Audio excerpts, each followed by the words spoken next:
आज हम सब प्राथमिक विद्यालय तारापुर बनियाखेड़ा जनपद संभल में आप सबका स्वागत करते हैं। आज मैं आपको बेटी बचाओ बेटी पढ़ाओ के अंतर्गत आज हम अमृता देवी बिश्नोई के बारे में जानेंगे, जो एक लड़की थी, एक बेटी थी, लेकिन इन्होंने ऐसा अद्भुत कार्य किया कि ये इतिहास में अमर हो गई। जी हाँ, आज हम बात कर रहे हैं अमृता देवी बिश्नोई की, जो बिश्नोई समुदाय की एक सदस्य थी, वहाँ एक महिला थी। कुछ समय पहले 1730 में जोधपुर के तत्कालीन महाराजा अभय सिंह जी ने खेजड़ी के वृक्षों के पास अपने एक नए महल के निर्माण के लिए चूना जलाने के लिए खेजड़ी के पेड़ों को काट देने के आदेश दे दिए।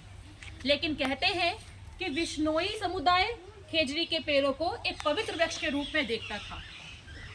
उन्होंने राजा से बड़ा आग्रह किया कि खेजड़ी के पेड़ों को नहीं काटा जाए, लेकिन राजा नहीं माने। राजा को अपने महल के लिए चूना जलाने के लिए उन पेड़ों को काटना था। जैसे ही एक कथा के अनुसार कहा जाता है कि जैसे ही राजा के लोग खेजड़ी के पेड़ों को काटने के लिए जंगल में पहुंचे, वहां अमृता देवी जी इस तरह पेड़ को पकड़कर अपनी बाहों से खड़ी हो गई और कहा, मैं इस पेड़ को कटने नहीं दूंगी। क्या कहा बच्चों? मैं इस पेड़ को नहीं दूंगी। तो वहीं राजा जो बहुत गुस्से में थे, उनके लोगों ने खेजड़ी के पेड़ जिसको अमृता देवी जी पकड़ के खड़ी हुई थी, उनके हाथ में जो कुल्हाड़ी थी उससे इस तरह वार किया और पेड़ के साथ अमृता देवी जी का सिर भी कट गया। किसका सिर कट गया? अमृता देवी का। और सिर्फ अमृता देवी जी नहीं, उनकी साथ उनकी 3 बेटियां और 300 से अधिक लोगों के साथ स्वयं उन्होंने जम्बेश्वर भगवान के उस 29 नियमों में पर्यावरण संरक्षण के लिए बलिदान कर दिया। उन्होंने कहा कि सिर साटे रुक रहे तो भी सच तो जान, जिसका अर्थ है कि अगर पेड़ को बचाने के लिए सिर भी कट जाए तो भी मूल्य सस्ता है।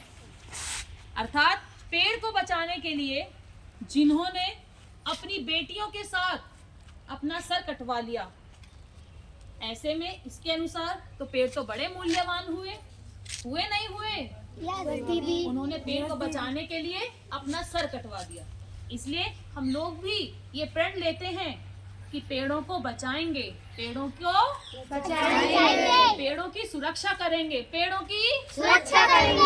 को पानी देंगे और उनका ध्यान रखेंगे।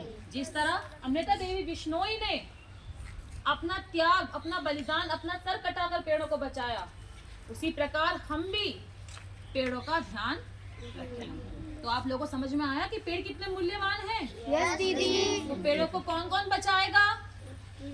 कौन कौन पेड़ों को पानी देगा? कौन कौन पेड़ों की रक्षा करेगा? Very good. तो अब आप समझे अमृता देवी बिश्नोई जी कौन थी? यस दीदी। बहुत अच्छे। चलो, कौन बताएगा अमृता देवी बिश्नोई? अमृता देवी बिश्नोई जी ने किसके लिए अपना सर कटवा दिया? किसके लिए कटवा दिया? Very good. मुझे लगता है आप सब अच्छे से समझ गए हैं। धन्यवाद। तालियां।